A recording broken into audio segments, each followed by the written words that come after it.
Tēnā koutou katoa. Nau mai haere mai ki tēnei hui. Ki te mana whenua, nai tu ahurere, kei te mihi, kei te mihi. Ngā mihi nui kia koutou.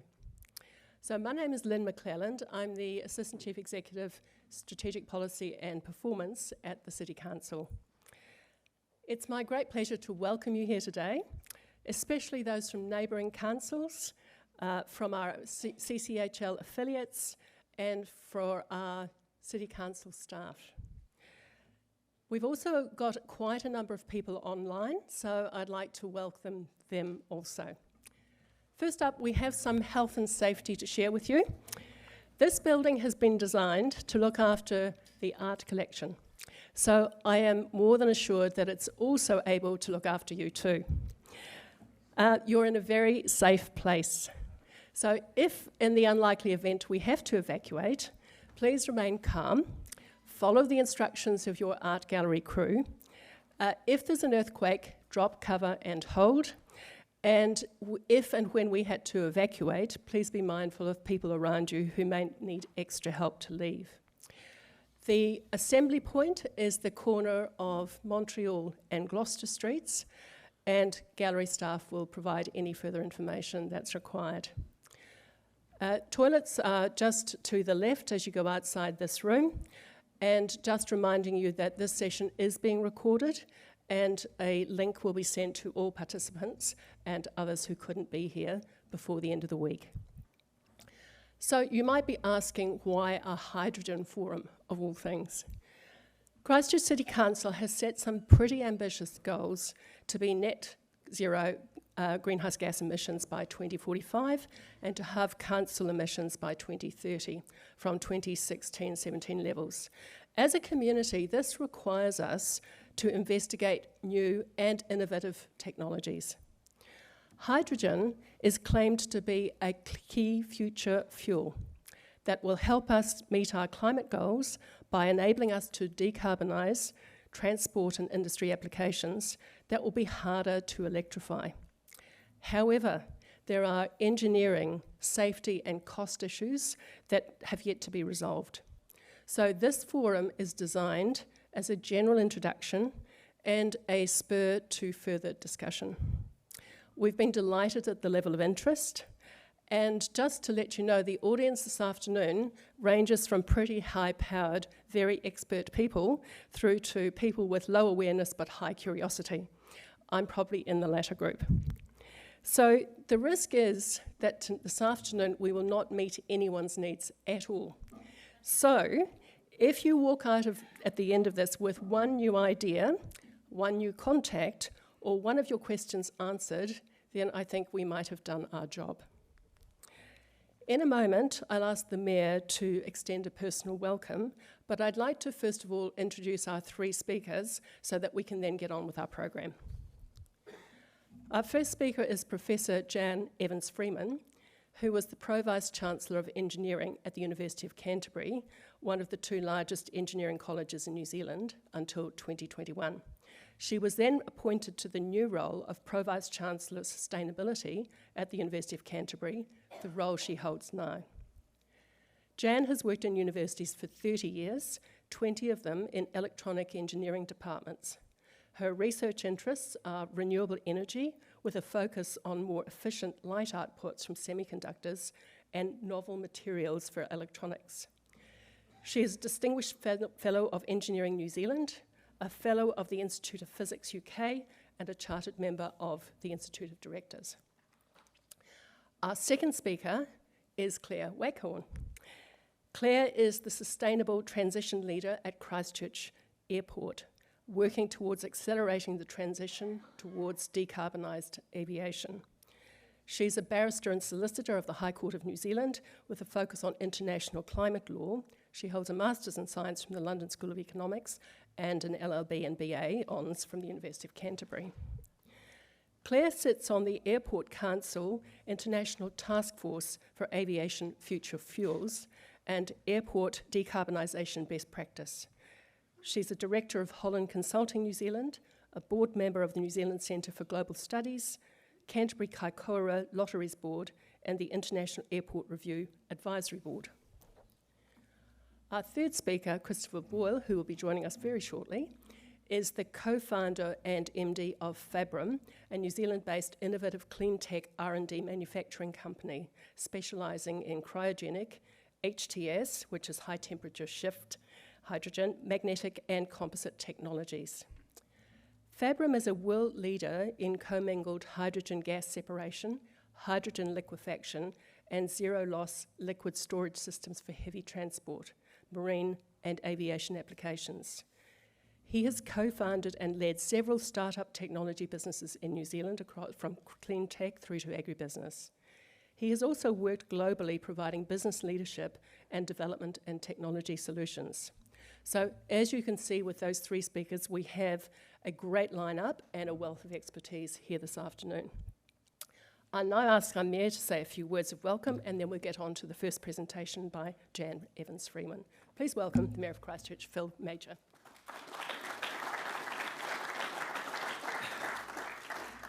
Oh, kia ora. Thank you, Lynn.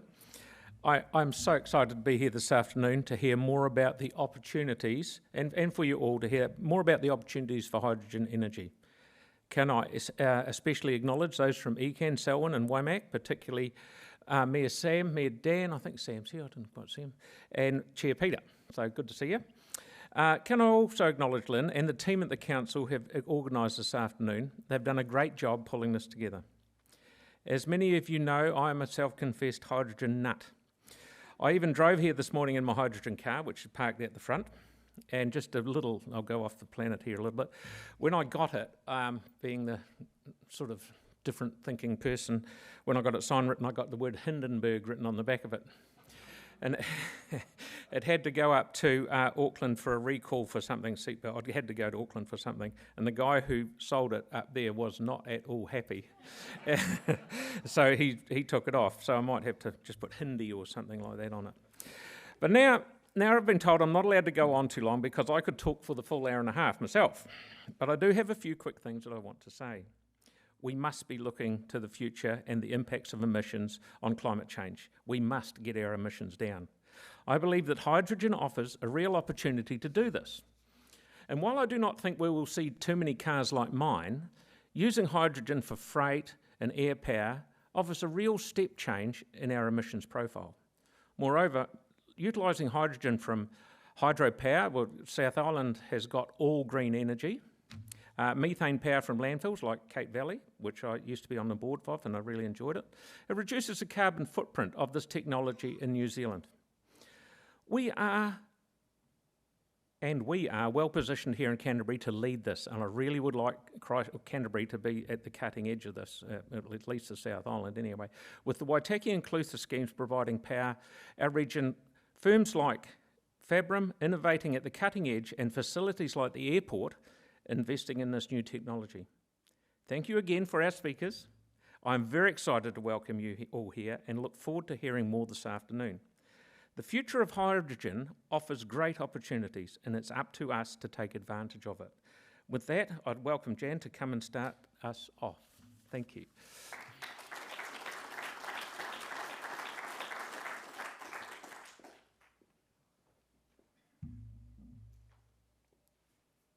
Tēnā koutou katoa. Thank you very much to Lynn for suggesting that the university be represented here today. And so I am the university representative, but you will have heard from my tiny, tiny bio that it's not actually my area, or never was my area of research, but I'm here in my capacity as the PVC Sustainability to try and summarise in less than 20 minutes, minus a reminder of what everybody's doing. That's not trivial in a university. For everybody who's got a degree, you'll know that it's definitely not trivial. So I had to put some parameters around this talk. So I decided I would talk about research that has received major funding.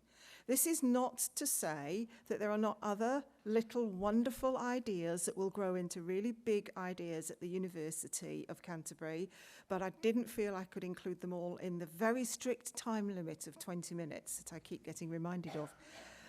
So I've chosen the 5 probably most heavily funded projects that are ongoing at the moment. I'm not going to answer or be able to answer detailed questions about these projects, but I will have all the contact details and tell you how to do that should you need it for everybody or anybody that you want to speak to. So the 5 projects we've been funded for are safe storage of hydrogen, and actually in particular that's looking at hydrogen as a gas rather than hydrogen as a fluid, which you'll hear from Fabrum as well. Sorry, I'm just putting my timer on. The potential role and the connection with ammonia and fertilisers in particular is part of that funded project. Because we're a university, we do quite often get project money for modelling, because if you think about a university, it can be quite a microcosm of rather a lot of society. So we can draw in not just energy people, engineers and scientists, but economists, behavioural change people, psychologists are involved there as well. So we often get money to do modelling. Perhaps a more off-the-wall idea might be green hydrogen from biomass, which is coming out of our chemical and process engineering department, who are incredibly sustainable minded. And right at the end, I'm going to just briefly mention that we are looking at a new type of electrolysis, or that there are parts of it anyway, but it is very new and there aren't any results to report yet because there's some IP stuff like that, boring things. So I'd just like to explain a little bit more about the university. It turned out, when I was preparing this, it occurred to me that actually all of the projects have come out of engineering and science. And that is probably correct, because the scientists have the knowledge and the detail, and the engineers have the solution-seeking abilities. So we tend to work as teams together across our university, but also across other universities. And I'd also really, at this point, like to introduce or acknowledge the fact that Sally Brooker is here from Otago, and she will immediately recognise and correct me on the Green Hydrogen with Germany project I'm going to talk about, because she's leading it, if I get anything wrong. So feel free to join in. So the first one I want to talk about is actually that project. Or various projects. So where does our funding come from? Well, first of all, we've got some major money from MB in partnership with Germany. And this was driven by the German government, actually, required or thought it would be a good idea to have bilateral arrangements with people and researchers in the Asia Pacific. And so Otago, where Sally is at, and others were approached by a university in Germany and said, what do you think? We can take advantage of this new desired partnership. And that eventually came to fruition in, 2022, 2021, the work was done. And it was actually, it led to the Green Hydrogen Centre, which is centred at Otago, but our people are really closely involved with that. And Aisha Verrill announced that. I won't read it out for you, can read. That basically are very, very proud of not only the fact we've been recognised by another government, but also the access it allows our scientists and engineers to go to Germany, because they are actually doing quite well in this field. And then MB, if you're not familiar with the Endeavour Fund, the Ministry of Business, Innovation and Employment has considerable funds that they call the Endeavour Funds, which are for scientists and engineers and others to apply for, to carry out research that will benefit New Zealand in particular. So it's slightly less blue skies. There has to be impact. And clearly projects like this are hugely impactful.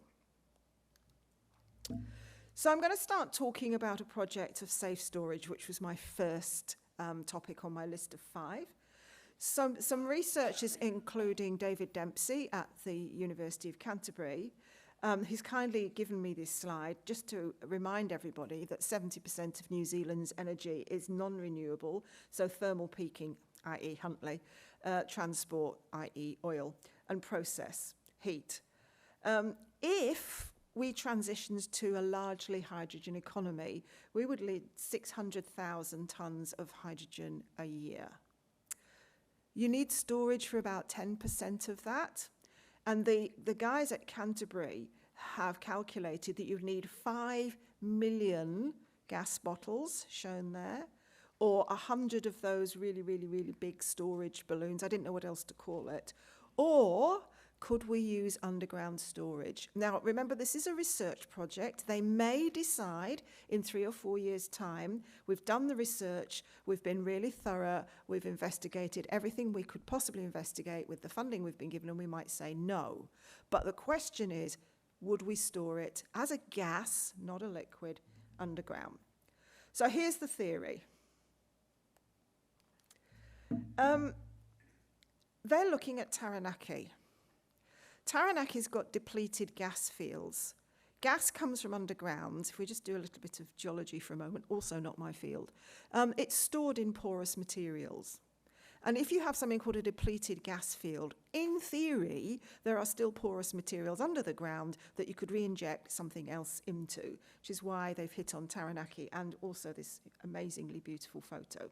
But there is a point to the photo. There's porous rock available, so that's the first thing. The second thing is there's this huge manufacturing plant in Taranaki, which is here in this photo, which is a fertilizer plant. You've got a pipeline network already in the region because it's a natural gas field. You've got export infrastructure because it's near a port. You've got the workforce in the region already working in similar areas. And you've got plenty of renewable energy on tap, if you wished, in that region for green hydrogen. In other words, if you were going to make hydrogen, let's say by splitting water, the only way to do it green is have the green energy to do it, and the theory is that there's enough of that in that region. David, in particular, when he was speaking to me, is very passionate about this and has these lovely figures I had no idea about, and I'm supposed to know these things because I'm the PVC sustainability, and I'm pretty good at this sort of stuff. I did not know this. Ammonia accounts for 2% of global carbon emissions. I find that actually really very surprising. So currently, the production of ammonia creates carbon dioxide. But we've got to have fertilizer of some sort. We know there are countries, sadly, where they have not got fertile lands, where they're unable to replenish the quality of the soil, and we know what happens. We actually export, you'll know we export food for 40 million people, even though there's only 5.5 of us. And if we want to keep doing that, and it is part of New Zealand's economy, we are going to have to keep making fertilizer. So people are looking to decarbonise that. And then back to my point, so the closed loop is fertilizer production already takes place in Taranaki. So that is that project that they've been funded to look at. The project is storage underground. The idea at the moment is to look at the region where there's a depleted gas field. No pretty pictures for this slide, I'm very sorry. But we are doing other sorts of modelling. So one of the things New Zealand needs and hasn't got is an integrated energy model. So we need absolutely everybody, which is just giant, actually, if you think about it, to talk to each other about all the energy needs of New Zealand, where we're going, what the future might look like, if we reinstate rail, if we make hydrogen at large scale, if we put more renewables on the grid, we have to account for population growth. I could go on and on and on and on and on, and it is not happening. So people take sections of the energy model they would like to see, and Rebecca and Yannick Haas are developing an integrated energy system model for just a sustainable transport, heating and electricity. So if you used hydrogen for all those things, what would it look like in a New Zealand context? What energy would you need to create the hydrogen, store it, etc., etc., etc., assuming that the use of fossil fuels is phased out. Also, Medi in civil engineering, and all these people are in civil engineering, investigating green hydrogen's potential for use in the transport sector, and I suspect we'll hear more about that from Christopher. So he will be working with companies looking at that. This one I found quite interesting. This one actually made it to the telly. Wow. So I couldn't resist the little clip at the side. So researchers working to turn forestry slash into green energy. This was before all our climate environmental disasters earlier this year. And so very interesting and very timely that the team were thinking we have a source, you know, we shouldn't be leaving it on the hillsides going down and wrecking bridges, etc. So they've been working on research, and this is very experimental research using big stuff, and I'll have a picture in a minute, to convert the wood biomass into hydrogen, green hydrogen. So it would be pine trees, forest, wood, processed residues, and slash, so the rubbish, basically what's left, because it's all biomass. At the moment, we're turning an awful lot of it into pellets to burn, which feels slightly weird, but anyway. So they made the television, as I said, a few months ago, before the word forestry slash was really on everybody's lips. And he sent me a schematic, which I will not explain to you, because I'm not a chemical engineer. I will say that you will notice that chemical engineering has featured quite a lot in my talk. When I asked all the academics at the university about sustainable courses in sustainability, what would I, as PVC sustainability, tell people that we do? The head of chemical engineering said, absolutely everything we do and teach in this department is about sustainability. I thought that was quite sweeping. I had a look into it, and I think he's absolutely right. Basically, if you look on the left-hand side, there's a laser pointer here. If you look here, if you've got 100 kilograms of biomass, you get 10 kilograms of hydrogen, but rather a lot of CO2. So if you are going to think about this, and they are looking at this, they're research engineers, you'd have to store the CO2. I hope there's no questions on this slide later. Moving on. Professor Pang also wanted to show me and to show you the equipment. This is a typical chemical and process engineering lab. It is large scale. So the beauty of what we're teaching our students is real scale work. It's not stuff in a little clean room with a extraction and all that sort of thing. I should have put a human to scale person, but basically a human would be about to there. The system is relatively complex, but it is suitable for scale above 20 megawatts, and that's just in a university research lab. And then finally, and I probably haven't taken 20 minutes, Professor Aaron Marshall, again in chemical and process engineering, has the record for the most efficient water splitter some years ago by use of special materials on these bits. Okay. So these are the electrodes. This is a membrane that separates the O and the H. Fabrum have a membrane-less electrolyzer, which I'm sure that we'll be mentioning.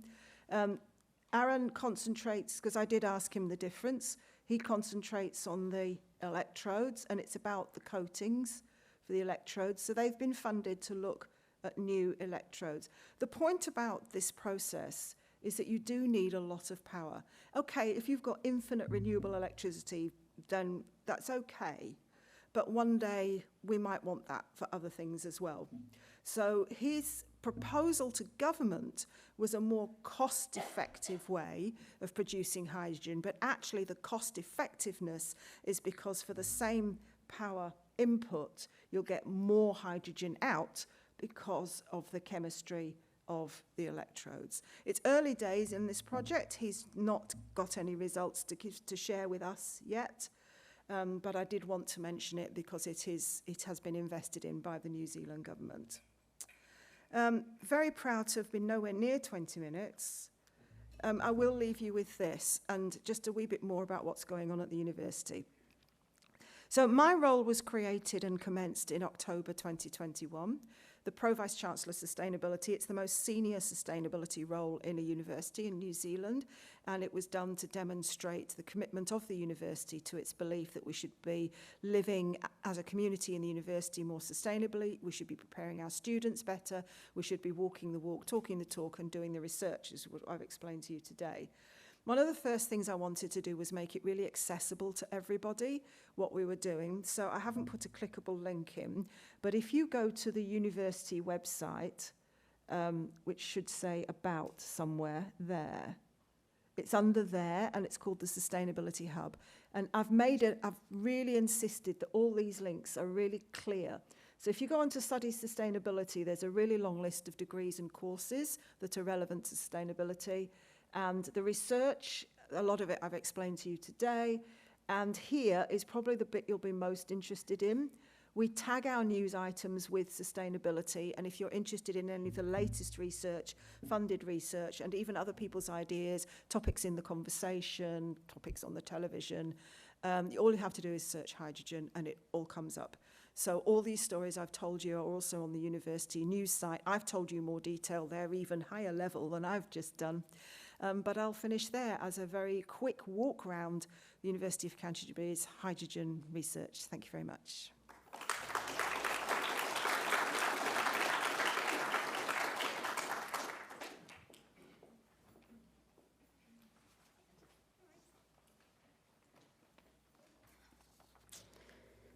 Kia ora koutou. Ko Clewe kon taku ingoa. It's a real privilege to speak with you all today. Thank you for having me.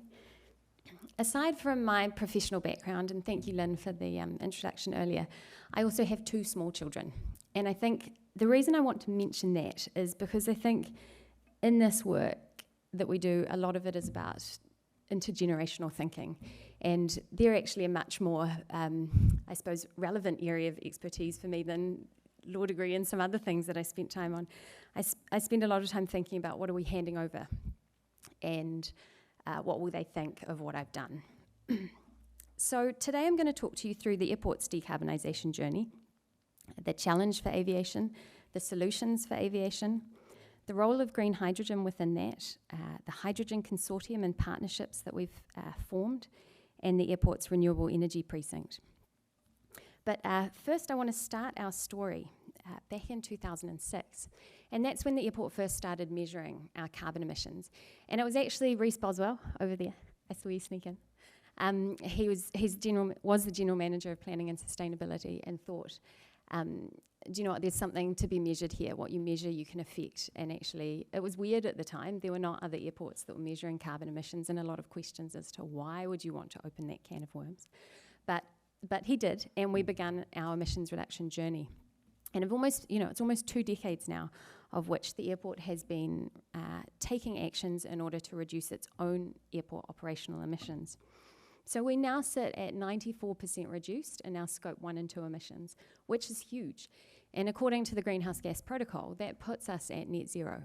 So what we have remaining, we sequester through native permanent forestry at 125% of our remaining footprint. So we are a net zero operating commercial entity, which is rare, but a very privileged place for me to sit in. And how we got there was through many projects and a lot of investigations. And our old CEO had this saying that he particularly liked, we can't go green if it puts us in the red. And that used to really bug me. I hated that saying, but actually he was right. We only took on things when they actually commercially made sense. It wasn't just about are they good environmentally, but can we sustain them commercially?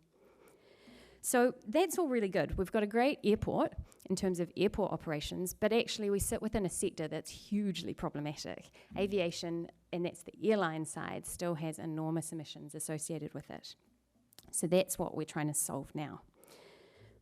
We also know, most of our focus is now looking outward at our supply chain and the role of aviation, but I think it's worth noting how important aviation is for New Zealand and for New Zealand's economy, of which this is the slide I'm doing it on.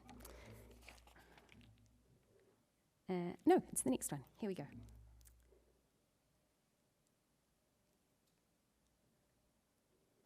That one. Right. Sorry. Okay. So why do any of this? This slide is my favorite framework. It's called the donut economics model. And I've been given feedback not to call it the donut economics model because economics puts people off, and just to call it the donut because it's memorable and delicious. And so what we have here is basically all of the things we're doing wrong for our planet around the outside, and the more wrong we're doing, the red and dangerous looking they are. But it's also recognizing that we need to use resources in order to meet people's needs. So there's a social need as well as an environmental need that we're trying to balance. So that's why the donut's beautiful. It's about living within that green ring, that safe zone. Don't exhaust resources and create environmental overshoot, but also don't use no resources and not meet anybody's needs. So it's a balancing act, and I particularly like that. Then we need to think about, well, what's aviation's role in all of this?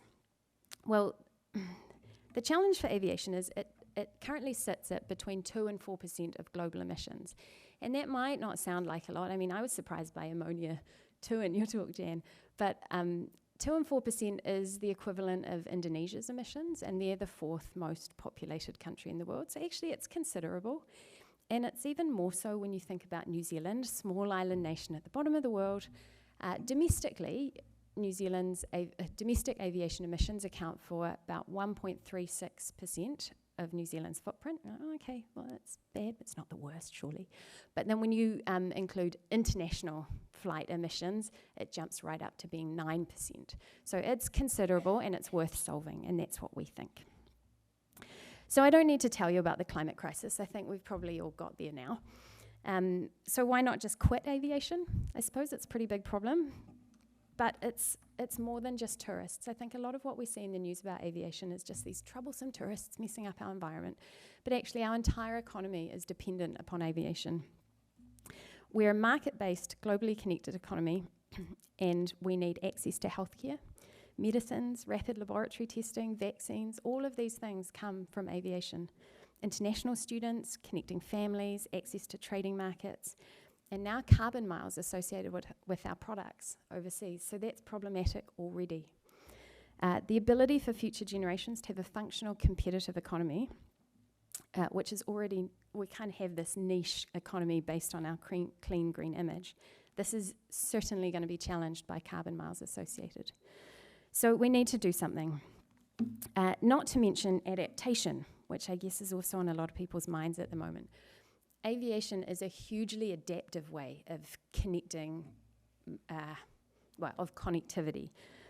We know that we've more or less baked in 1.5 degrees warming by the end of this decade, and that climate events are happening right now and will continue to event, and the severity and frequency of that depends upon the actions that we take now. But if you think about the flooding that's happened, even in the South Island, it's regularly being cut off from parts. I mean, Kaikoura was a nation state at one point. It was entirely cut off. And the only way to get to these places has been through flight. It's actually hugely adaptive. So it's a necessary means of connectivity. We just need to change how we're doing it so it's less problematic. So this is a really fun slide. Borrowed with permission from Air New Zealand, and this is the solutions as we know them now. So we have a couple of different camps here. Sustainable aviation fuel. This is like a biofuel specific for aviation, and this is meant to be the solution for long-haul flights. And this is a drop-in fuel, so it's really exciting, but it's not a fully decarbonised solution in and of itself. It's probably about an 80% reduction in emissions. And but it is great in that it's a drop-in fuel now, and I think that can't be discounted. The next one along is the zero emissions aircraft, and that's the novel propulsion aircraft that we're spending a lot of time talking about, whether that's battery electric or hydrogen. And hydrogen is taking up more and more space in this area because we realise it's just that much more compelling than the battery electric version for aviation. So battery electric aircraft, they're likely to be suitable for very small hops. You'd think Blenheim over to Nelson, Picton, sort of that over to Wellington and Kapiti, that little quadrant there. They could be serviced by 20-seater electric aircraft doing small hops. You know, you could foreseeably hop to Timaru or Hamner, small hops. But then you want to go further than that, and what's the transition for the rest of the domestic fleet? Well, that's looking like green hydrogen. And green hydrogen could do the regional domestic flights. All of New Zealand could be covered by it, even Trans-Tasman. Possibly not as far as Perth, but certainly the Melbourne, Sydney, Brisbane. That's what the solution's looking like for aviation, and that's specifically liquid green hydrogen.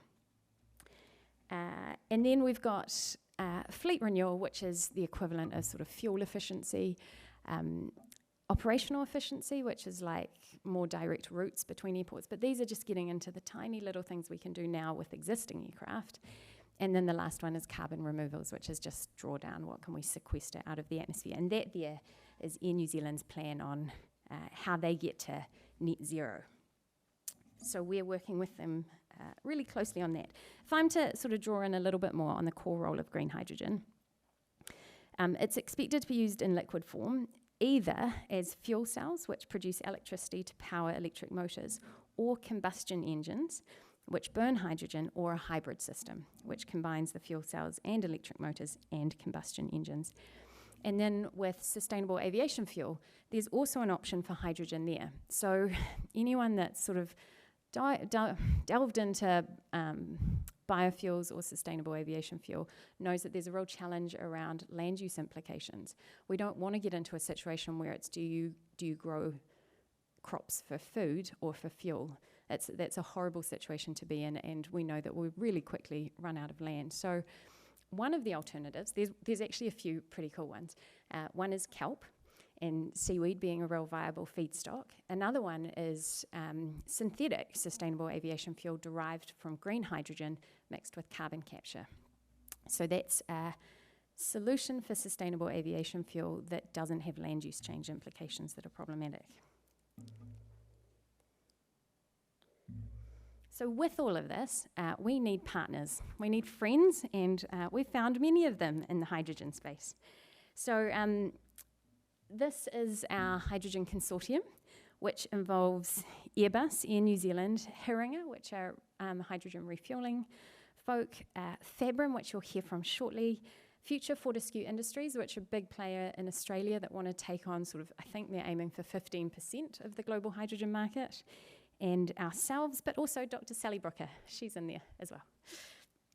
And the Hydrogen Consortium, it's an aviation consortium. We have a shared vision to support New Zealand in pioneering the commercial deployment of hydrogen-powered aircraft.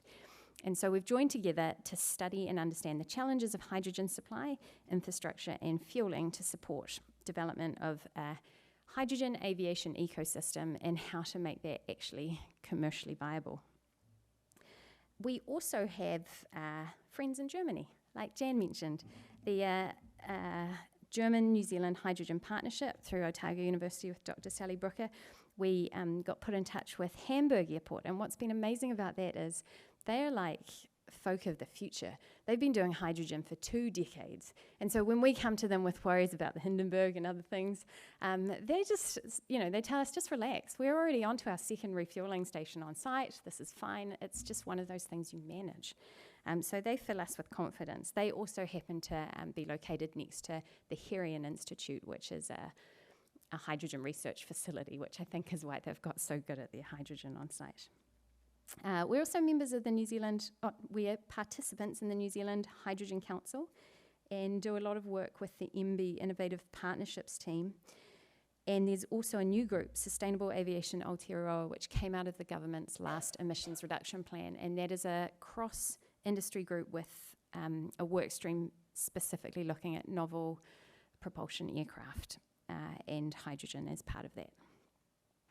So with the Hydrogen Consortium, we've got 2 reports that we're working on.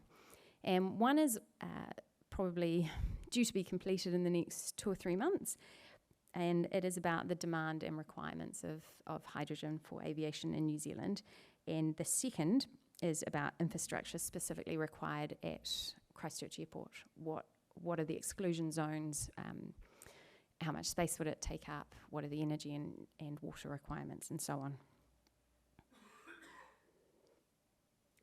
So, in terms of what's specifically happening at the airport now, we have Kowhai Park, which is our renewable energy precinct. We've got 1,400 hectares, of which the eastern side is property development and the city, and on the western side is our renewable energy precinct, where we've set aside the land to develop the energy required for this transition. What's really great about it is it has the network. Oh, I can use the laser. I've never had one of these before. Oh, here we go. This one.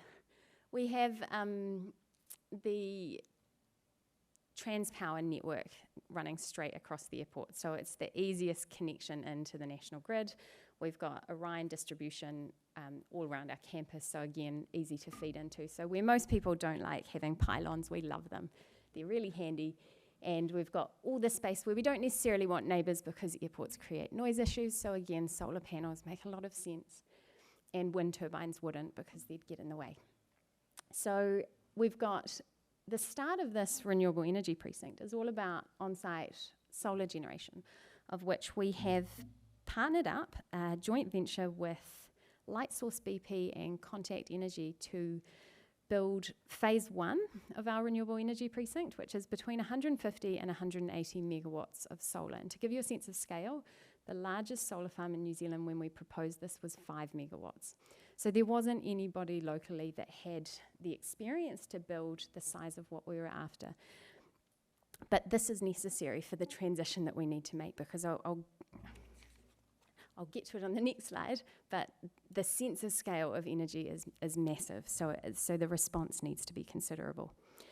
So we have energy generation, we have access to the grid. This then opens up a bunch of activities that can happen at the airport that didn't previously, which is the needs of future aviation, the airport terminal needs, any of our tenants that want to decarbonise across campus, potential for higher energy tenants like data centres, they're very heavy users, same with vertical farming, and on-site electrolysis, and that's the one that's going to take most of it. So the reason we want renewable energy on-site is to generate hydrogen ourselves for future aviation. And that's what's happening on that far end of the ecosystem. So in terms of, aside from this beautiful picture, we are working on an energy and infrastructure master plan for the airport and our phase 2 hydrogen specific requirements, which involves generation of additional renewable energy, what the volume required is, of which we think it's probably going to be around 250 megawatts by the time we reach the 2050 aviation needs. Production of green hydrogen on site and what benefits that brings, because you won't have the transmission and distribution costs that you would if you were trying to truck it in or pipe it in. And how do you make that cost competitive? So how do you cut out steps that you don't need in order to make it a fuel that's clean, that the airlines will want to uptake because it makes sense for them commercially as well. We've got the distribution of green hydrogen, whether that's through trucks or pipelines, deployment of hydrogen storage and hydrogen liquefaction technology. And we believe it makes best sense to store it as a gas and then to liquefy it as it's needed, because it doesn't seem to store as well, but other experts in the room will know more about that. Then there's the deployment of the liquid hydrogen in the refueling systems at the airport and exclusion zones. The use of aircraft fueled by liquid green hydrogen, and we'll be having test aircrafts. So we're not expecting people to jump onto a hydrogen aircraft straight away. We think there's stepping stone pieces to get you there, of which we're hoping to have a test flight next calendar year, and then a gaseous hydrogen test flight next calendar year, and then 12 months after that, a liquid hydrogen test flight, and then gradually just step it up to being, let's put some freight on there. People get used to their online shopping, travelling by hydrogen, and then eventually be ready for the 2030 transition over. Then we've got the maintenance and servicing of those aircraft, and then health and safety, training of our airport fire service and first responders. So, I mean, there's an industry that's sitting behind supporting this. It's a significant piece, but it's also a significant opportunity. Oh, really? Oh, great, thank you. Okay, so this is, I don't expect anybody to read it, but I thought hugely exciting. Transpower have put out a report that recognises the scale of the energy required for aviation. And this is really new. This is possibly a week old. And just here's what I want to draw your attention to. Aviation is this bit here. Potential for green hydrogen and the demand of aviation. So 71% of green hydrogen to be sucked up by aviation. So we're pretty hydrogen hungry. And they think that's about 88 terawatt hours to produce the hydrogen required domestically. So that felt like a game changer for me, because for a while there we were talking about the needs of electric aviation, and electric plane 20-seater would take 2 megawatts to charge. That's the same as our airport terminal. And the scale was troublesome, but not this big. But this is a really helpful indicator for exactly what we're trying to get our heads around. Right. And so I wanted to end with this slide because it's a render. We're not there yet, but it's sort of a symbol of the opportunity, I think.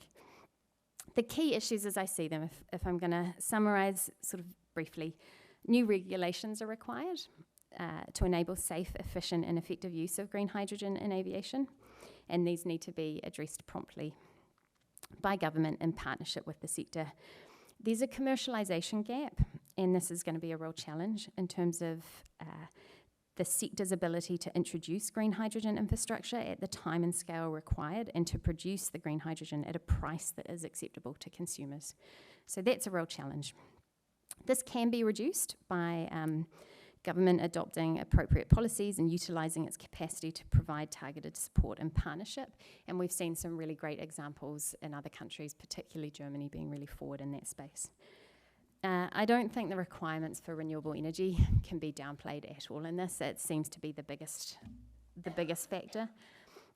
It's so large, and I guess the good thing is New Zealand is really well placed to step up to support the development of new and large-scale generation and accompanying transmission assets. And I think the transmission is one of the biggest challenges, not necessarily that there's a shortage of people wanting to generate new electricity, but actually being able to support that through our transmission and distribution networks. And then lastly, I just really wanted to reiterate that New Zealand is in a position to be world leading. We don't have to look at the Nordics and say, oh, look, you're so good, you're the leaders in this. This could be us. I mean, our geography is perfectly placed to transition over to green hydrogen as a solution for domestic and trans-Tasman aviation. It allows us the social license to continue to operate aviation in a time where climate crisis is very much at the forefront, and it's very much impacting our international travel and trade. And it will also provide opportunity for New Zealand experiences and technology related to hydrogen to be exported to the rest of the world. So I think we cannot downplay, as you said, the opportunity in front of us. So thank you for your time.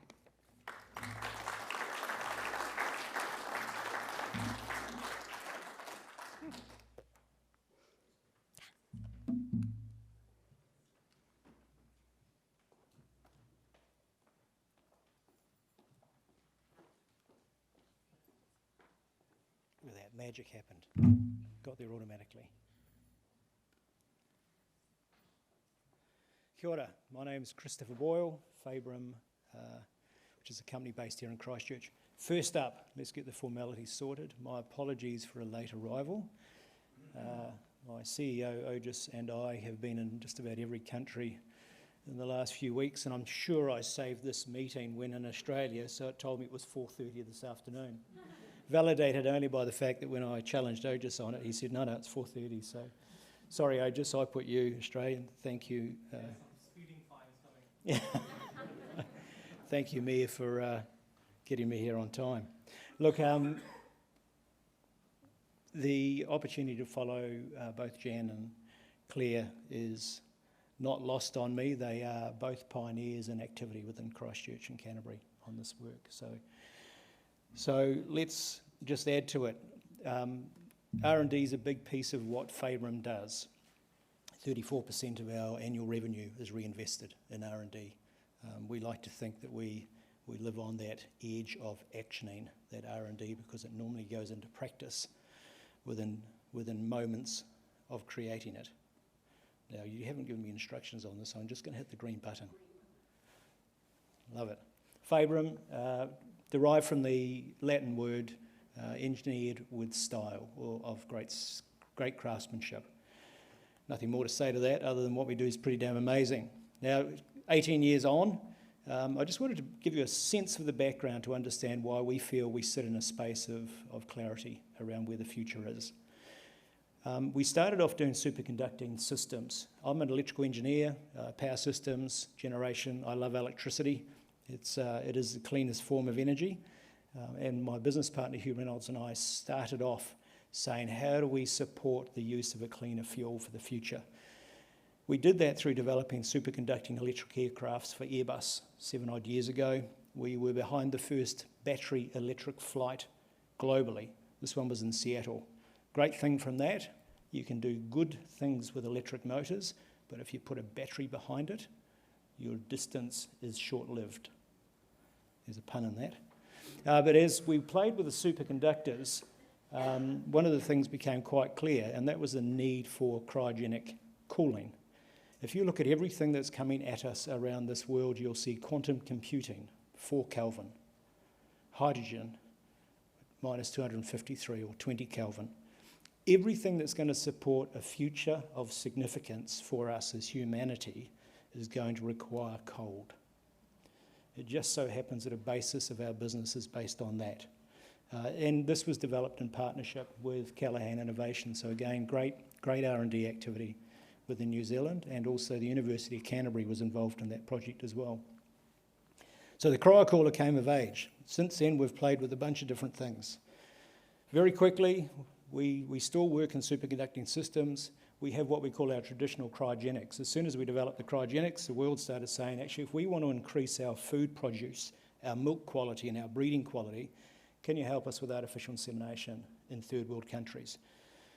As well as things such as research of dark matter. All of this stuff takes cold, and our technology supports that. However, today we're here to talk about hydrogen. That's the third tranche of what the business plays with. All of that traditional cryogenics that we did, liquid oxygen, liquid nitrogen, gave us a clear understanding on how you can develop decentralized or containerized small-scale production of cryogens, be it oxygen, nitrogen, liquid natural gas, liquid argon, liquid air. So projects we've done around the world for NASA, for the Danish Air Force, for SNOLAB up in Canada, 2 kilometres underground, etc., has all been leveraged off the ability to do stuff very cold. That's what enabled us to step into this hydrogen space. The world currently, hydrogen seems to be this new thing in the last couple of years, and globally companies are trying to work out how do we store it, how do we cool it, how do we make it. That's a space we've been living in for 18 years. The storing, the cooling, etc. is just what we do every day. Our focus within the hydrogen part of our business is very much about decarbonising heavy transport, mining, aviation, and a little bit of marine, just for the fun of it. Today's focus is about hydrogen, so I just want to give you where the rubber meets the road on the delivery of hydrogen and what is possible. I don't need to convince you as to the need, it's been well set before I stood up here. I do want to just have this conversation around large-scale production and storage versus decentralised. Irrespective of how you make hydrogen, you need to get it close to the point of use. 3 or 4 years ago when we were in the market, we were getting told this large-scale production was the only way to do it. Interesting enough, globally, America, the UK, Europe, etc., are now saying actually a decentralised model supports this ramp-up of demand and consumption. Jan, your model about deep storage, absolutely, we have to find ways of storing large volumes of hydrogen, and it's great to see the work that Canterbury University is doing in that space. We tend to focus at the other end of this, which is about how do I get the fuel beside the vehicle. First thing is, you've got to make it. Hydrogen's been around for a long, long time, and it's been used in industry for probably 70 or 80 years. Our focus is on the provision of green hydrogen. So making green hydrogen, the only proven technology to date is electrolysis. I note the university is doing some great work around the conditioning of electrodes, and that's exceptional to see that activity happening here. The technology we play with is developed by CPH2 out of Doncaster in the UK. It's a simple high school chemistry experiment.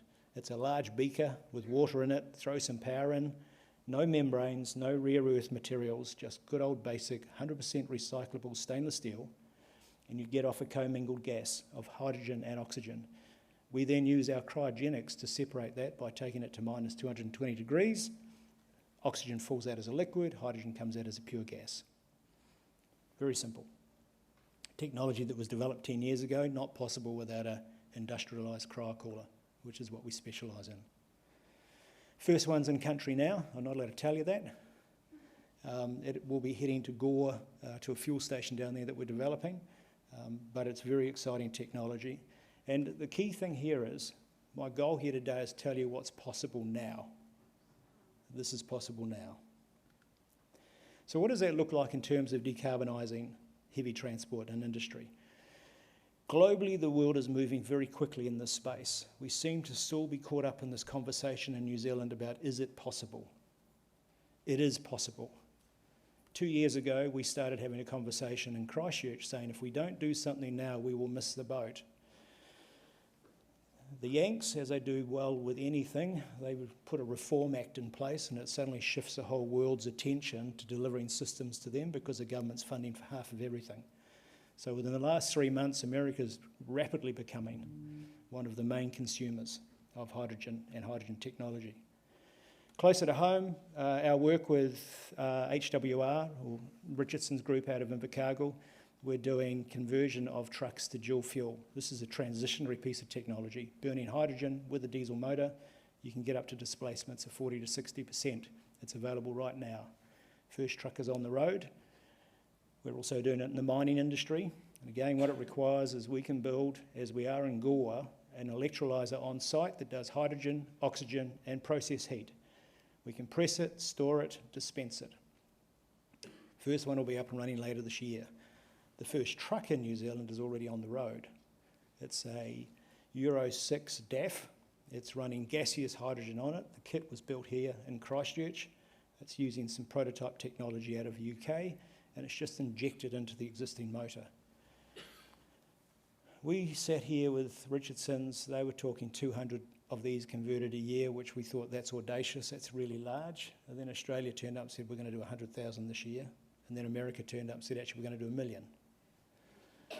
So it's a big space and it's happening. So that sort of commitment doesn't happen around a Wing and a Priya. It's proven technology. This is the other question we face. We do liquid hydrogen technology. This graph, sorry, this is for those people in the room that like numbers and graphs. What this one says is you can make liquid hydrogen at point of use, say an airport, a fuel station, and you can still do it at a price that is cheaper than bulk delivered. Again, independent information done by a US group on us, on our technology, but basically it means this is what supports this shift to decentralised production of hydrogen. Liquefaction, we've already delivered systems into the UK for aviation. We've got a half-tonne a day system that departs Wednesday this week off to the western shores of Australia to support the decarbonisation of mining. I just wanted to touch on this as well. One of the challenges with hydrogen, we call it the Houdini of gases. It loves to escape. It hates being kept cold. So there's some real challenges in keeping this stuff cold and keeping it captured. Our 18 years of technology around cryogenic cooling and keeping stuff cold has enabled us to develop technologies for bulk storage on mining sites, storage on board trucks for use of liquid, and also aviation. So business partner on the other side there, he's only 27, but he's under immense pressure. That's the first fuel tank going for testing up in the UK right now. So we've already done gaseous flight up there. We'll have liquid flight going by mid-year. So this stuff's happening. The likes of Zero Avia are interpreting domestic flight by electric motor by 2027. They'll have liquid turbo fans, so burning at direct burn as a gas, but from a liquid source by 2030. Rolls-Royce have already sent their first motor to NASA. It's a direct burn turbo fan. It's already it's producing greater output power than their traditional motors. That was a very quick one. Can't show you that, sorry. In case someone had a camera in the house. That was a mining site where the kit's already started to be built. So the technology's happening. You've seen this piece before. I don't really need it. Claire's covered it well, but we sit in the space where we're developing ground-based infrastructure, where we do production of gas through to liquefaction, through to storage, high-speed dispensing. No one wants to wait 12 hours for an aircraft to be refueled. It's got to be done within 20 minutes to an hour.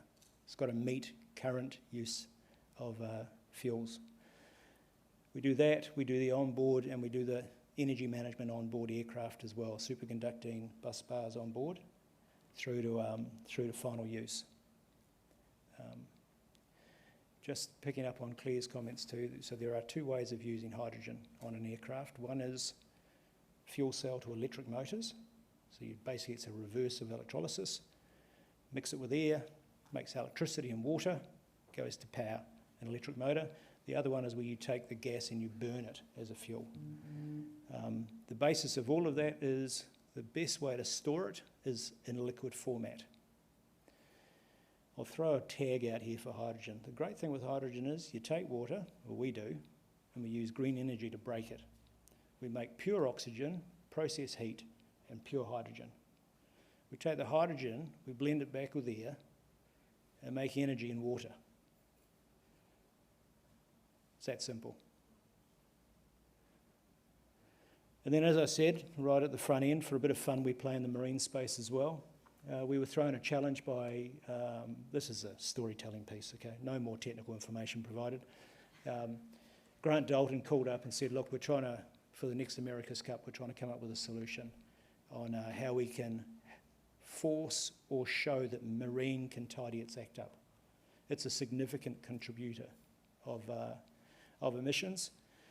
So he said, in the America's Cup, we'd like to show something different. We thought about a hydrogen boat. What do you reckon? We've been told it's a 4-year program up in Europe to do this. We said, oh no, easy enough. Have a crack at that. So he said, great, you've got 5 weeks. We said, okay, we'll try. He came back after we signed the agreement. He said, you've got 3. We did it.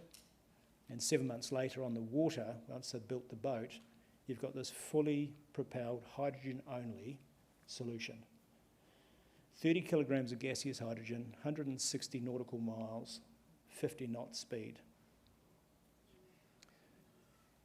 It's doable. Now I know the question will be safety. So hydrogen and the systems that are used with hydrogen ensure it is as safe to work with as LPG, petrol, diesel, jet fuel.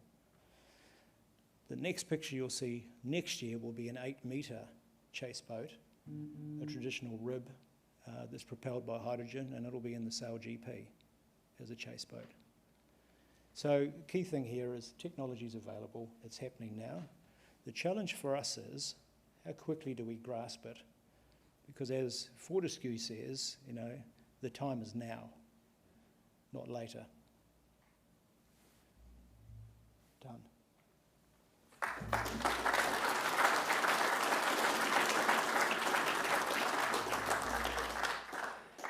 So I hope that gave you some food for thought. We're about to go to our Q&A session, so I'd like to invite our speakers to take their seats at the front. And there are a couple of ground rules for questions. First of all, we're looking for questions rather than statements or speeches. Secondly, would you mind using the mic? So we've got 2 runners on each side so that our online audience can listen to the question and also the answer. And our Q&A session is going to be facilitated by the newly appointed Team Leader for Climate Resilience at the Christchurch City Council, Dr. Lisa Early. Lisa has joined us from the Wellington Regional Council following roles at Dunedin City, Otago University and the Ministry of Foreign Affairs and Trade. So I'll hand over to you, Lisa. And thank you to our 3 very interesting speakers. So what I'm going to do is start off by asking a question of my own. And while that's happening, if you have a question yourselves, can you just pop your hand up, and we have runners on either side with microphones who can hand them to you, and we'll proceed from there. So my question, I was interested to hear that you had some tantalising mentions of things that were happening in Germany and the US. So I'm wondering if you could talk a bit about what countries, cities or companies do you think have taken up hydrogen opportunities most effectively, and in what ways? Do you want to start? Do you want to start? I don't think I do. I feel like I'd like to phone a friend. There's one up there. Look, I feel like Germany's been really world leading in this. They reached out to establish the connection with the universities here and to do research on it. Hamburg Airport are our MOU partners in terms of progressing our understanding. They already have hydrogen being generated on site at their airport. So, yeah, that certainly classifies as world leading. There's a couple of others. Birmingham Airport really want to show leadership in this space. As Hugh mentioned, actually, Chris. Sorry, Chris. Mentioned. No, you don't. You really don't. In the Cotswolds, the Zero Avia team are making enormous progress with launching aircraft and proving the technology. And I think a lot of that is to do with the subsidies from the governments in those spaces. So the Zero Avia team are an American company that have chosen to be based in the Cotswolds because the UK government have given them millions in subsidies in order to be there. So that's a difficult place for New Zealand to compete with because we don't have those same apparently available budgets. But what we do have is unencumbered airspace. We have really open and accessible regulatory environment. So we have other things going for us that make us a really great test bed, and I think it shouldn't hold us back. Well, I was going to say Germany as well, because not only because of Hamburg Airport, but the connection with the university, the institute next door. And I think that the German government has been really proactive in choosing the Asia-Pacific region as a partner, and we in this region were able to jump on that. But one of the reasons for Hamburg Airport's success is the research institute that's right next door. And so the idea is that, through Sally and others here at Canterbury, that we will have something of similar standing, inspired by what's being done in a research field abroad. Thanks. Okay. Germany, absolutely. They're doing some great work. Last week up in the US, so Plug Power is probably one of the key leaders in provision of liquid hydrogen on site. They also do fuel cells, so they're converting warehouses full of forklifts to hydrogen. So they love it, they can replace it quickly, it's faster than charge up times and batteries, etc. I think they've already got 250 sites in the US with liquid where they're running up to 400 forklifts per site on hydrogen, so it's a very commercial position already. They've got groups up in Washington State, down in New Mexico that are doing a lot of work in truck stops, fueling, as well as drones. And then, of course, you've got Universal Hydrogen pursuing hydrogen flight there. We work with 3 companies up in the US on providing hydrogen solutions. We're doing probably 4 projects in the UK, 3 around flight, 1 around vehicles.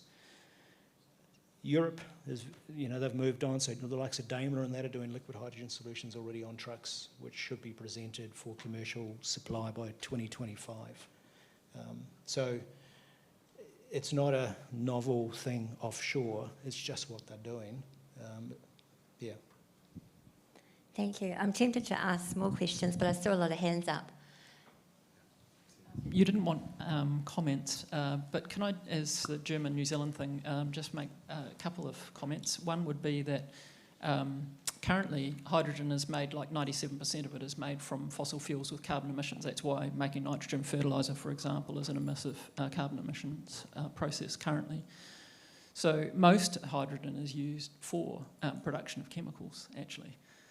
So what we've heard today is mostly around transport, and that's certainly a massive opportunity, but there are also massive opportunities in chemical production, and that includes ammonia, includes methanol, it includes making green steel going forward. So Chris Bumby at Vic has shown that our iron sands are suitable to use hydrogen in place of a lot of the coal, and this is already happening in the world. People are already using hydrogen in place of a lot of coal, so they're reducing the emissions associated with steel, which again is percentages of our emissions worldwide.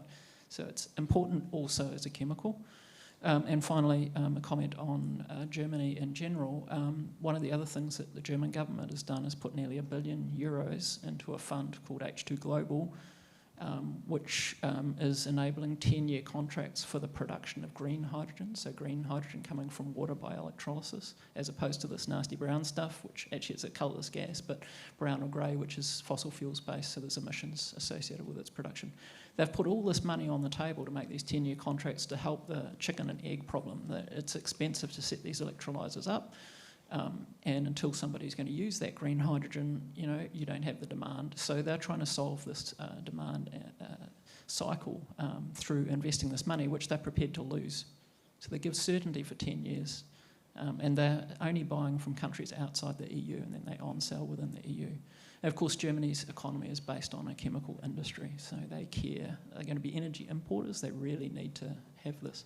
So great talks from everyone today, but just big point, it's also an important chemical commodity that enables things like, as Claire said, sustainable aviation fuel, which is also a key part of our future. Thank you. Was there a question over this side? Oh, hi. Thank you for this. It's fascinating. Hydrogen. Peter Scott's my name. I'm the Chair of Environment Canterbury. We've got a few buses rattling around Christchurch that hydrogen may help, actually. But one of the early comments that was made, I think 2 or 3 years ago, when we started looking at hydrogen as a possibility, was the destructive nature of hydrogen towards engines. Have you got a comment on that?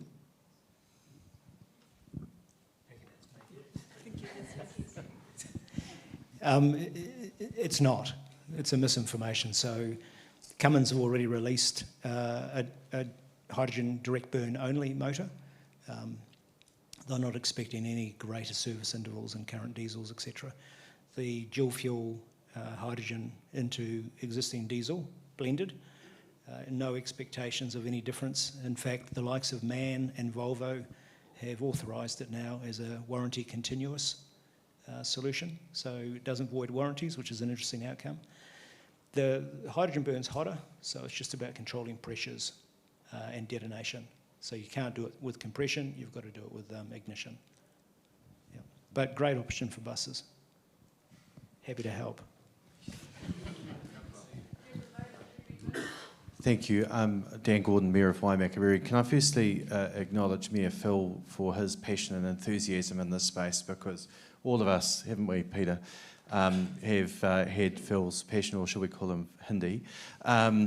But it's been really, and look, this afternoon I've found really inspiring hearing where you're coming from. It's actually a follow-on question from what Peter was asking. I noticed up there was a, obviously you mentioned, is it H.W. Richardson are looking at their fleet, and I did see an Auckland Transport logo up there with their buses. So I'm just wondering, in terms of bus conversions or working internationally with other bus companies, whether that's been considered now, because obviously for our current fleet here, which Peter and the team look after, that's of great interest to us in terms of the passenger transport space and its potential. So we're quite keen to hear your answers to that, or any answers that may be offered, and sort of a time frame that that could be considered by.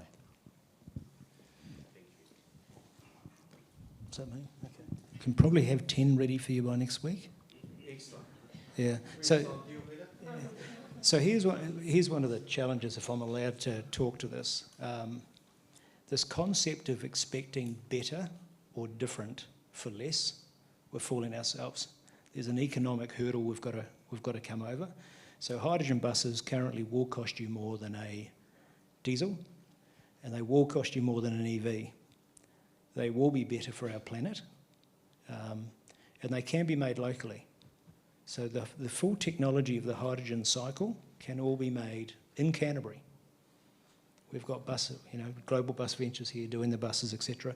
The Auckland bus was built by them, but unfortunately the infrastructure supplied wasn't good enough. So waiting 12 hours to fill a bus up just doesn't work. It's almost as bad as having an electric one trying to charge it. So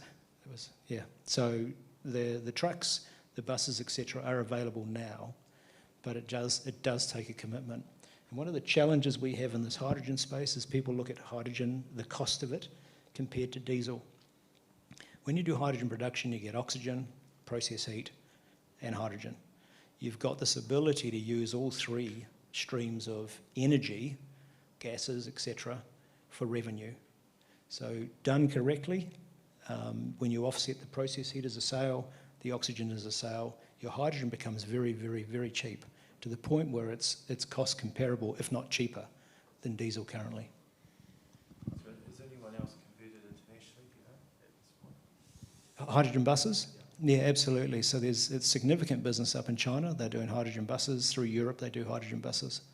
Yeah, it's not too far on from where we were with CNG years ago. Yeah. Go for it. Tim Jackson from Commercial and Governance. Thank you very much for this. It's really important work you guys are doing. My question is actually for Claire. In regards to Ko-Fi Park, which has got 150 megawatts of potential solar coming through, and it's as the red to green approach for it that Malcolm put in, looking from a council point of view, how can we, it is something we've got to look at it for transport, how can we actually optimise solar on a commercial basis for ourselves to actually help facilitate, to then look at our fleet and as a transition movement? How can we get behind it? How can you sell that solar to us, or how can we partner to actually get ourselves in a strategic position? I think at the start of this, Lynn mentioned the council's goals around emissions reduction, and that I think is it net zero by 2045? It's faster than the rest of the country, so go Canterbury. I think there's a real potential from Ko-Fi Park for that to be accessible to the rest of the city. We do need a lot of it for hydrogen generation on site, but there's certainly potential in the next 10 years to have offtake agreements with the joint venture partners. It'll be through Contact Energy, where you could get locally generated renewable energy, so zero emission electricity, and have the benefit of the electricity supply as well as knowing that that's clean energy, so zero emissions. So if you're wondering what to do with your Scope 2 emissions, those kind of arrangements are really helpful. In terms of using their electricity, was your follow-up question about the land transport? Yeah, it was effectively, so you've got several councils here. Yep. Sorry, you've got several councils here. We're all looking at decarbonisation of our transport fleets, but also at the moment with solar, it is actually cheaper than getting through a REC energy through like Meridian or for Scope 2 or anyone else, or even Genesis, where at the moment it's worthwhile us doing solar. If Ko-Fi's going to go ahead, how do we get as part of that? Because you're going to have the hydrogen infrastructure in place, it makes more sense for us to partner with you than actually do our individual piece, because unfortunately when you decentralise it, it gets to a point where you actually can't centralise it. So it makes sense for us to actually, if we're going to encourage it for Canterbury, to actually go with a centralised plan like Ko-Fi Park. Yeah, no, I agree. I think there's potential to decentralise it and have a few locations around Canterbury. You might want to put it by the port because there is real potential for maritime solutions in this space, and certainly it's very clearly obvious that we will need it at the airport. In the next couple of years, we'll be having landside accessible hydrogen refuelling stations on site. So we've got quite a few partners that are interested in setting up refuelling stations which would be accessible to any member of the public to come and refuel. That'll be good news for you. Vehicles at, and then, yeah, they're totally handy. And then the large-scale hydrogen refuelling that we would be preparing for aviation would come a little bit after that, but there would be a growing scale of what's available, of which it won't be too long before there would be a refuelling station out there. We've actually got 3 parties that are interested, that are working with our property team at the moment. In terms of decarbonising the rest of your picture, one of the things we found most challenging about what's left for us is we've got a few items. I said we were 94% reduced. We've got 6% left. Part of that is a technology challenge where the available technology doesn't exist yet, and I'm thinking of refrigerants or electric fire trucks, other specific use cases. But another big challenge, thinking about the airport campus, which in effect is like a mini city. So it's not dissimilar to trying to solve a council sort of catchment area, just on a smaller scale, is the limitations of the grid at present. So it's actually trying to get the electricity to the end use. So, for example, through COVID, a lot of rental car facilities sold off a lot of their fleet. When they then started buying back fleet, they all wanted electric vehicles and they all wanted rapid chargers. And suddenly putting that amount of rapid chargers onto our system meant that our infrastructure was really unable to support that transition. So it became a real problem. So another benefit of the Kōwhai Park solar piece is that it allows us to build a new loop ring main around our campus so we can bypass the distribution network that isn't fit for purpose and get direct electricity from the solar panels to the high end users that need it. And so that's another one of the, I guess, difficult challenges that you have if you don't have it decentralised next to your use case. So if it's a high use case that you've got, then I would just say get one of Chris's modular containers. They come in a variety of sizes, and try and put those next to it. But otherwise, grid capacity, I think, is going to be the biggest issue. Thank you. We have a question up the back. Cool. John Sunkley, Ken Councillor. But if I put my primary industry agricultural hat on, absolutely understand transport, aviation, mining.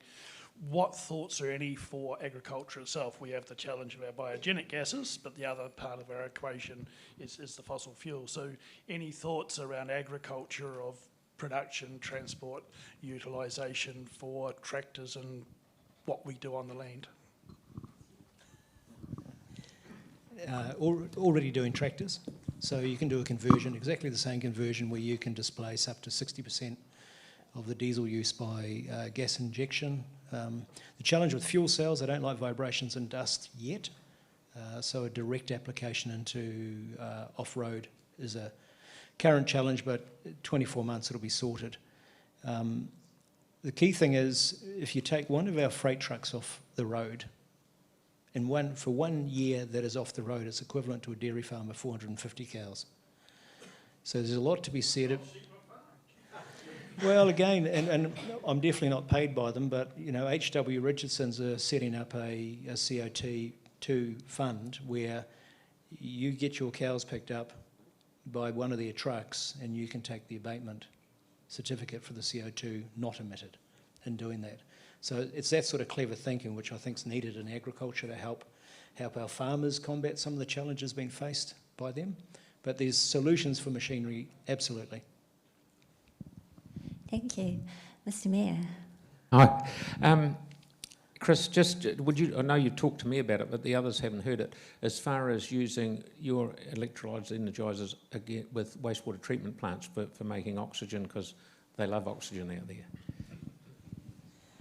So one of the primary uses of the CPH2 electrolysers is actually into Northern Ireland for offsetting investment in wastewater management. So rather than using more land, etc., for processing human waste, they are using the oxygen from the electrolysers. Remember, you take a tonne of water, actually let me do 4 tonne of water, or 4,000 litres, you get half a tonne of hydrogen and 3.5 tonne of oxygen. So most of our industrial processes don't use oxygen because it's too expensive. The shift to a hydrogen economy provides a lot of oxygen, which enables us to start changing the way we use oxygen in industry. Wastewater is an absolute winner of that one, because obviously the more oxygen you can put through the process, the greater the breakdown, less space required.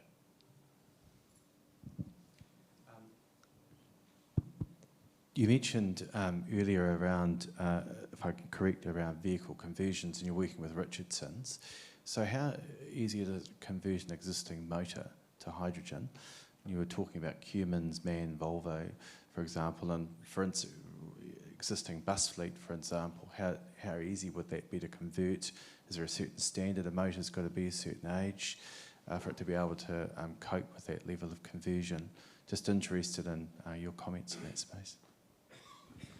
Funny enough, the older the motor, the better. Hydrogen and combustion doesn't like high compression. Euro 6 has gone higher compression, Euro 5's less.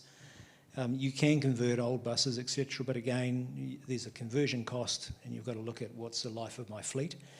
We see the the work that H.W. Richardson's doing, it's enabling demand now for use of hydrogen, and it's providing a passage for people to take existing fleet and start reducing their emissions.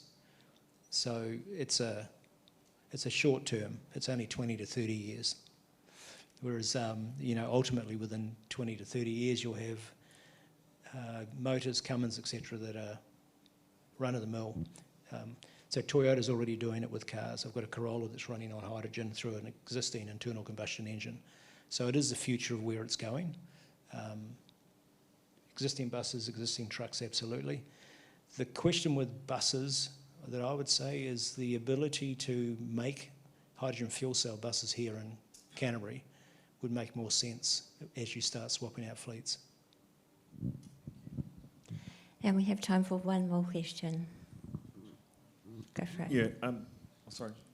Yeah, Chris, the economics of it, I mean, sustainable change has got to be environmentally sustainable as well, because we can only spend so much money on saving the world.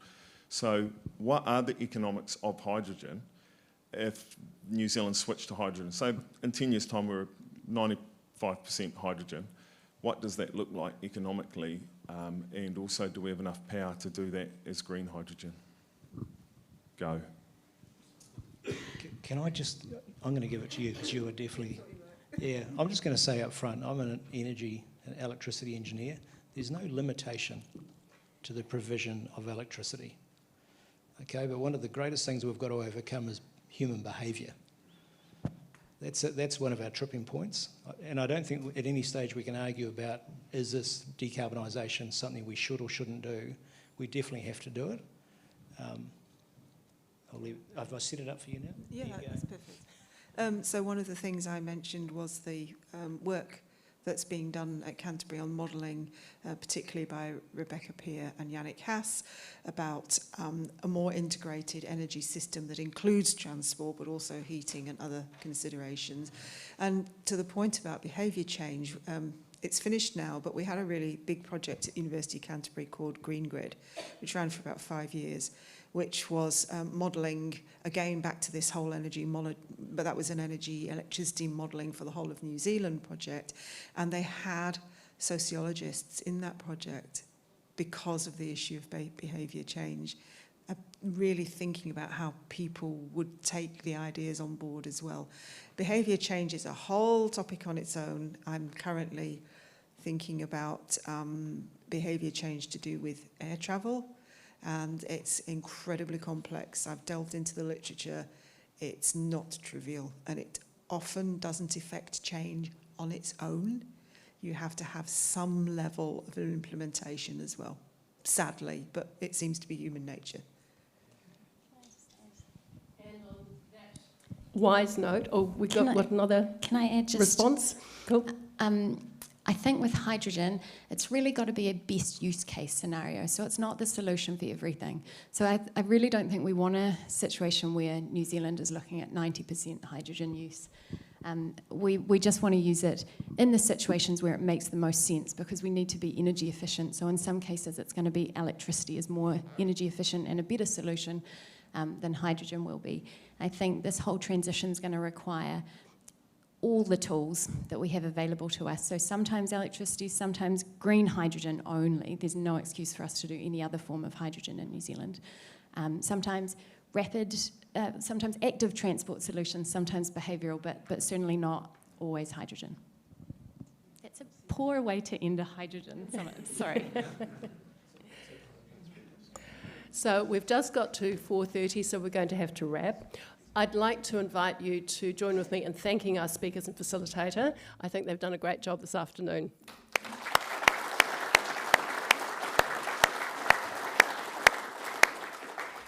So hopefully we've also demystified a little of the hydrogen equation, but also stimulated some further questions which you will want to explore. But thank you all for attending this afternoon, both in person and online. Ka nui te mihi kia koutou katoa, ka mutu te hui, kia haumaru o koutou hairanga ki au koutou kāinga. Mā te wā.